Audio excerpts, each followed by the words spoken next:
Perkenalkan, nama saya Stefanus Dijaya Putra Cahyono. Saya adalah mahasiswa pendidikan sejarah. Pada kesempatan kali ini, saya akan menjelaskan kepada kalian mengenai penelitian sejarah, langkah-langkah sejarah, dan penulisan sejarah.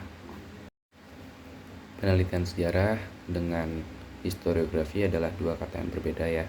Jadi bisa dibedakan bahwa penelitian sejarah dengan penulisan sejarah itu berbeda. Jika penelitian sejarah itu bisa tidak dituliskan atau melalui video berupa YouTube ataupun lain-lainnya, akan tetapi jika penulisan sejarah ya ditulis dalam bentuk karya ilmiah gitu ya. Langkah-langkah membuat penelitian sejarah ada 5. Yang pertama itu pemilihan topik, lalu yang kedua itu heuristik atau pengumpulan sumber, dan yang ketiga itu ada kritik, dan keempat itu ada interpretasi atau penafsiran, dan yang kelima baru kita sebut historiografi atau penulisan sejarah. Pemilihan topik ini adalah ya topik mana yang kita akan pilih untuk kita bahas di penelitian sejarah yang akan kita lakukan. Akan tetapi pemilihan topik ini memiliki beberapa syarat ya. Yang pertama itu unik. Unik ini artinya apa? Unik itu adalah kejadian yang hanya terjadi satu kali dan lalu bisa mengundang masyarakat untuk membacanya. Jadi kayak judul atau topik yang kita pilih itu unik gitu. Beda dari yang lain dan berbeda dengan misalnya karya-karya sebelumnya. Itu bisa dikatakan unik. Lalu yang kedua itu ada bernilai. Bernilai ini apa? Bernilai itu merupakan penelitian topik kita yang nantinya akan berguna atau berfungsi sebagai karya ilmiah bagi masyarakat-masyarakat yang membutuhkan. Contohnya misalnya murid-murid bisa mengetahui perkembangan ekonomi masa Orde Baru walaupun mereka tidak mengalami pada masa Orde Baru tersebut gitu ya. Dan yang ketiga ada original ya. Jadi penelitian yang kita lakukan itu bersifat pribadi.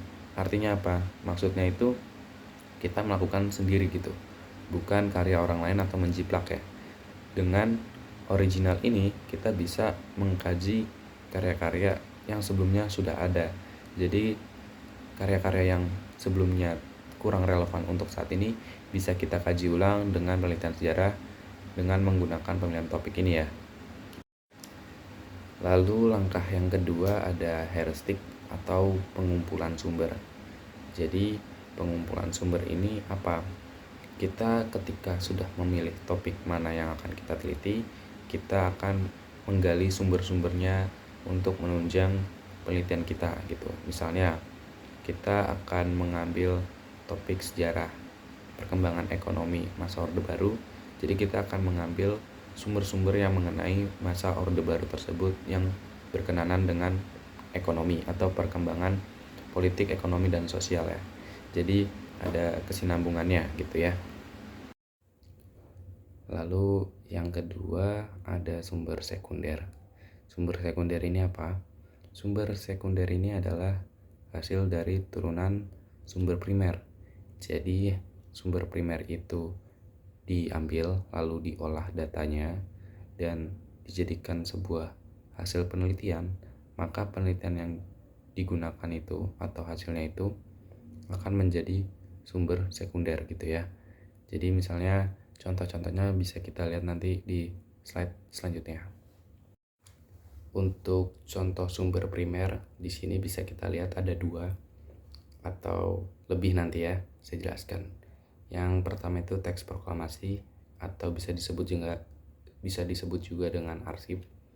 Lalu ada akte kelahiran. Akte kelahiran ini merupakan sumber primer pertama yang kita miliki. Kenapa? Karena ketika kita lahir di dunia ini, kita akan memiliki sumber primer yang pertama yaitu akte kelahiran. Lalu teks proklamasi ini adalah apa? Teks proklamasi ini didapatkan tahun 1945 ya.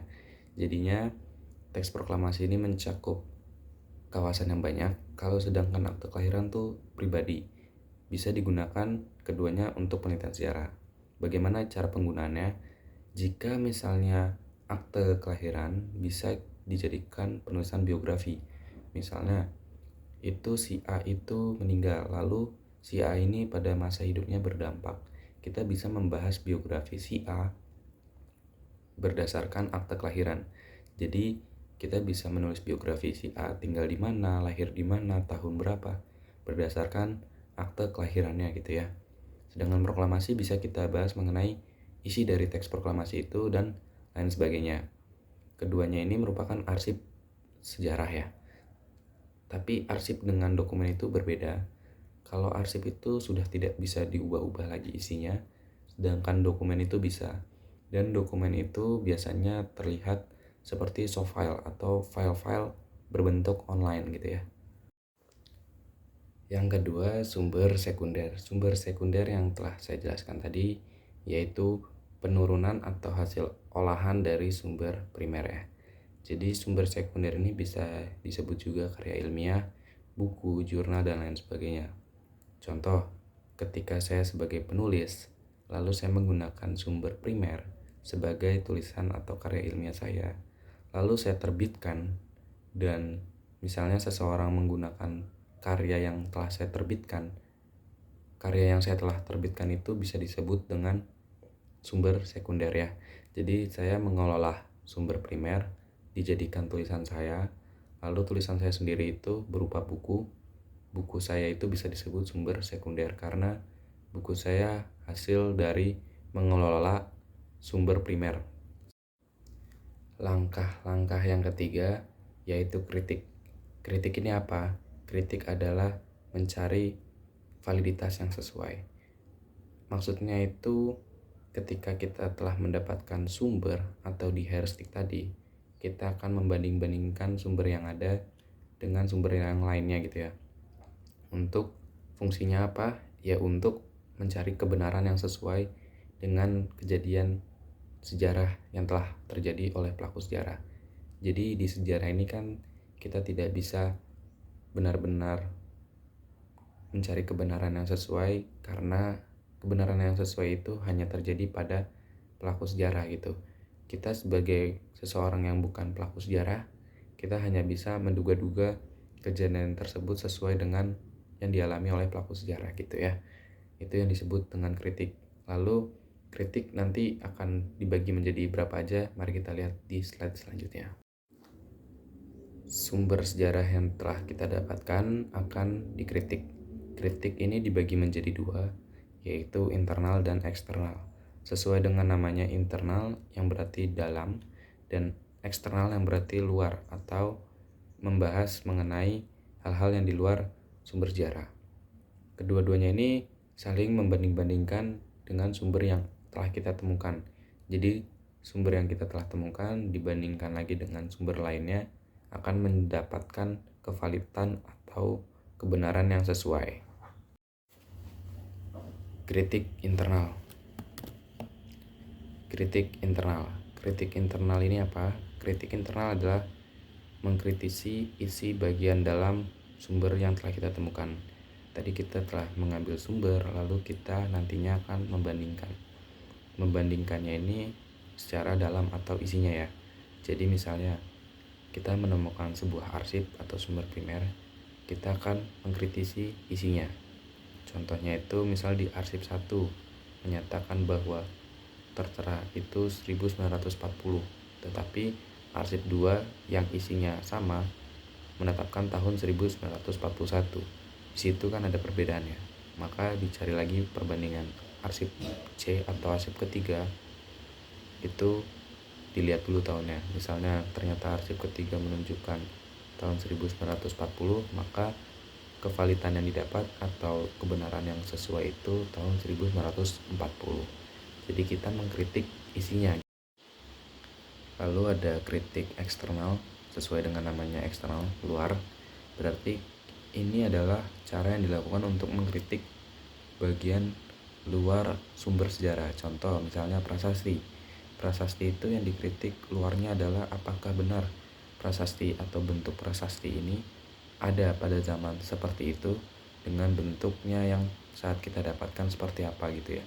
dengan dibandingkan dengan prasasti lainnya, atau dengan apakah benar prasasti ini memang letaknya sesuai dengan apa yang telah kita temukan gitu. Jadi prasasti yang telah kita dapat itu dikritik bagian luarnya dengan misalnya bentuknya ternyata ada yang gumpal dan lain sebagainya. Itu kita perlu catat ya. Jadi itu bisa jadi kerusakannya itu disebabkan oleh apa gitu, bisa cuaca ataupun misalnya perang dan lain sebagainya. Interpretasi ini adalah menafsirkan apa yang kita dapat. Jadi kita telah mendapatkan pemilihan topik, lalu kita mengumpulkan sumber, lalu kita uji sumber yang telah kita punya, lalu kita tafsirkan hasil dari uji yang telah kita kritik tadi itu apa. Misalnya kritik ternyata menemukan kevalidan, lalu arti dari kevalidan itu apa. Misalnya dari kritik ditemukan bahwa tahun dari sumber A, B, dan C didapatkan hasilnya itu tahun yang sama gitu. Lalu itu memiliki arti apa gitu ya. Jadi bisa ditafsirkan atau dituliskan pemaknaannya terhadap penelitian sejarah. Historiografi. Ini merupakan langkah yang terakhir, yaitu penulisan sejarah. Jadi dengan semuanya yang telah kita lakukan di keempat langkah tersebut, hasil dari tafsirannya dituliskan dengan menggunakan metode ilmiah gitu ya. Jadi seperti penulisan jurnal ataupun buku dan karya ilmiah lainnya, itu kan menggunakan metode-metode ilmiah. Jadi penulisan sejarah ini tetap menggunakan ilmu bantu lain, yaitu metode-metode ilmiah atau ilmu-ilmu lainnya untuk menunjang penelitian sejarah ini gitu. Lalu jenis-jenis historiografi yang berkembang di Indonesia itu cukup banyak. Yang pertama itu tradisional, yang kedua kolonial, dan yang ketiga itu modern. Mungkin untuk saat ini sudah ditinggalkan yang tradisional dan kolonial dikarenakan kurangnya metode yang pantas untuk melakukan penelitian sejarah gitu. Jadi untuk saat ini Indonesia menggunakan historiografi modern yang diperkenalkan dengan cara multidimensional. Sekian penjelasan dari saya, semoga video pembelajaran ini dapat berguna bagi kalian semua, dan saya meminta maaf jika misalnya ada tutur kata yang kurang sopan dan sulit dipahami. Belajar sejarah itu sangat menyenangkan ya, jadi belajar masa lalu menatap masa depan itu adalah jargon kita semua. Sekian, terima kasih.